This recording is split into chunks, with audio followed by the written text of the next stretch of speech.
Good morning, everybody. It's quite a daunting task, I must say. I feel like a relative newcomer in this area, and then being surrounded by the crème de la crème of the telecoms and wireless sector. It's still quite a challenge. I must also say I admire people who rise before dawn to come to an early breakfast to talk about spectrum. I think that really shows commitment. I'm going to just, of course, stick to the time which was allotted to me, but I wanted to kind of start with a kind of a general remark that the kind of the digital agenda targets, the high-speed rollout of high-speed internet in the European Union will be achieved by a combination of technologies. I mean, in some areas of the European Union will be fiber, maybe starting fiber to the cabinet and later on fiber to the home, maybe starting immediately with fiber to the home. Of course, there's an important role for cable, which serves 50% of European citizens and is being upgraded.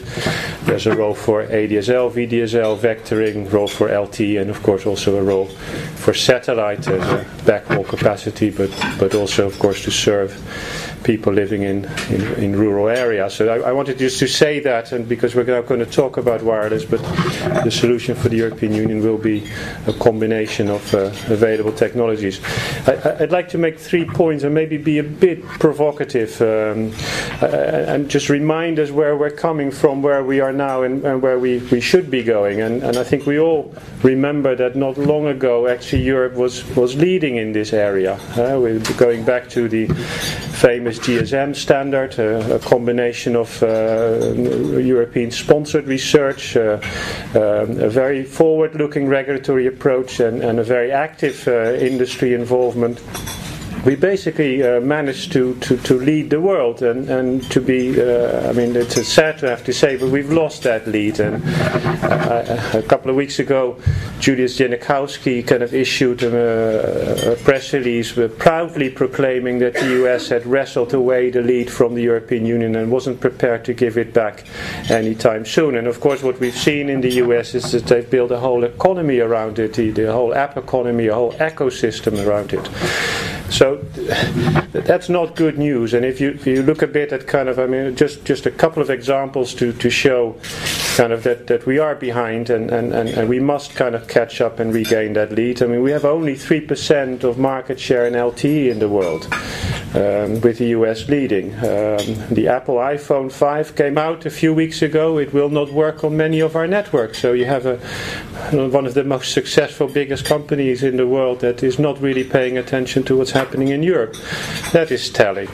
Our companies, of course, equipment companies are under heavy pressure, struggling to compete in the face of strong competition, particularly from Chinese companies. And last but not least, I was yesterday in Poland, and one of the operators told me that they have 12% of the spectrum, but they deal with 50% of the data, and that is not a sustainable situation. And they predicted that within 12 months, unless decisive action were taken, their network would collapse.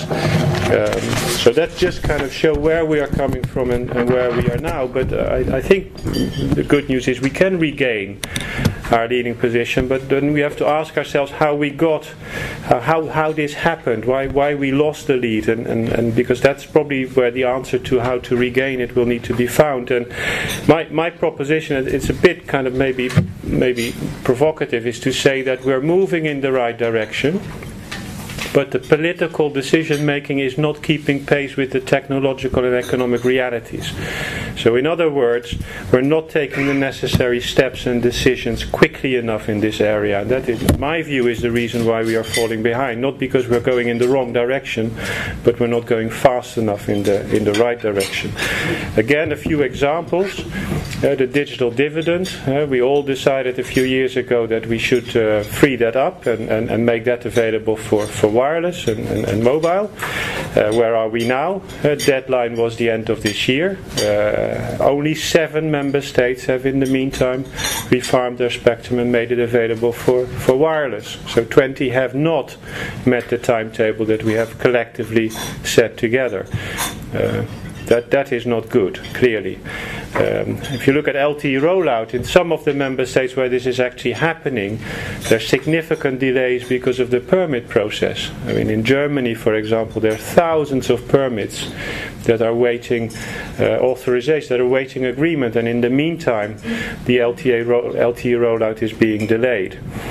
We've, of course, made significant progress, and also in no small measure thanks to the support and the strong insistence of the European Parliament on the radio spectrum policy program, a clear commitment to free up 1200 megahertz in the next few years by 2015. We're starting on the inventory. But it's again a slow process. There is more we can do. We know that there is spectrum out there, low-hanging fruit that can be freed up very quickly. And I think the risk is in the next couple of months or years is that we will be spending a lot of time on building an inventory, whilst in the meantime we could already make some good progress on freeing up spectrum that could be used for wireless communications.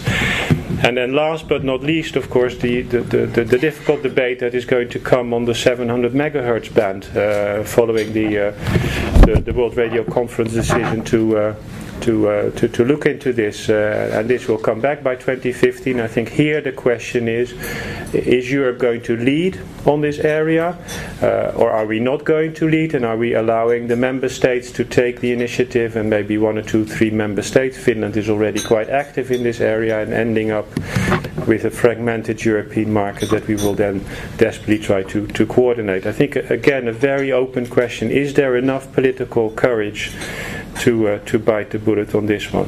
So what we need to do in a nutshell, I think, is to create a sense of urgency at political level.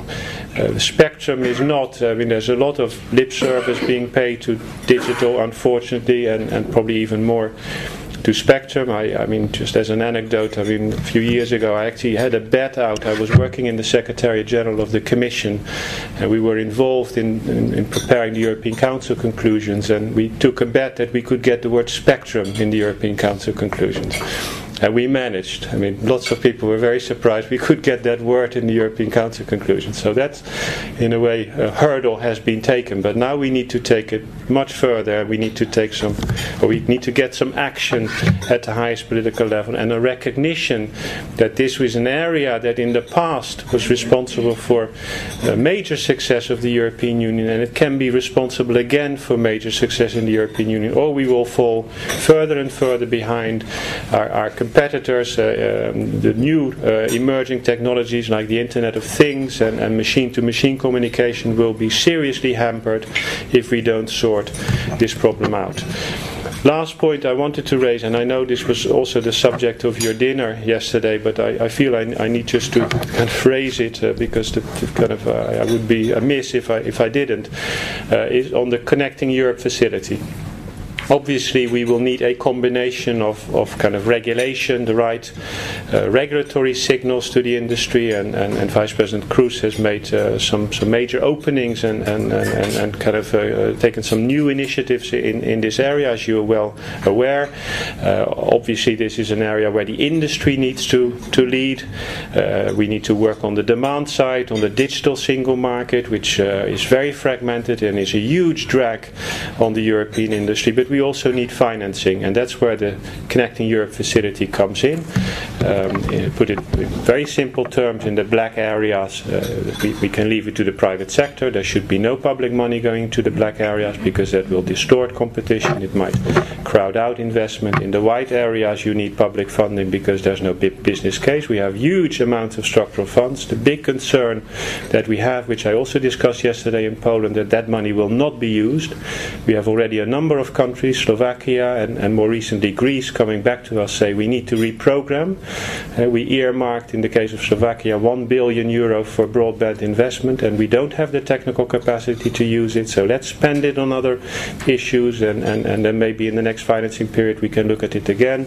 The case of Greece, we're talking about nearly €400 million that will be reprogrammed because they can't spend it, which is extremely worrying. So in those cases money is not the problem. its technical capacity, and that's particularly for the wide areas. CEF, the Connecting Europe facility, will be extremely useful for the grey areas to mitigate the risk, to ensure that there is a business case and that the investment can take place, and we create a multiplier effect. The simple problem that we have at the moment is one of political support. As you know, the CEF is the new kid on the block. We don't have the kind of lobby behind us that the Common Agricultural Policy has or the structural funds have. I mean, to put it in Facebook language, we need many more likes. And so now is the time to stand up and say this is a valuable instrument. And then if you take the reverse, suppose CEF will be reduced considerably, maybe below critical mass. What signal does that send about Europe's commitment to putting in place a modern infrastructure on the basis of which we will continue to be competitive and prosperous in a very fierce, competitive global world? So I think it's absolutely, the next couple of weeks are going to be absolutely critical. So this is by way of introduction. I'll stop here. I'm very happy to engage in a discussion and hear your views.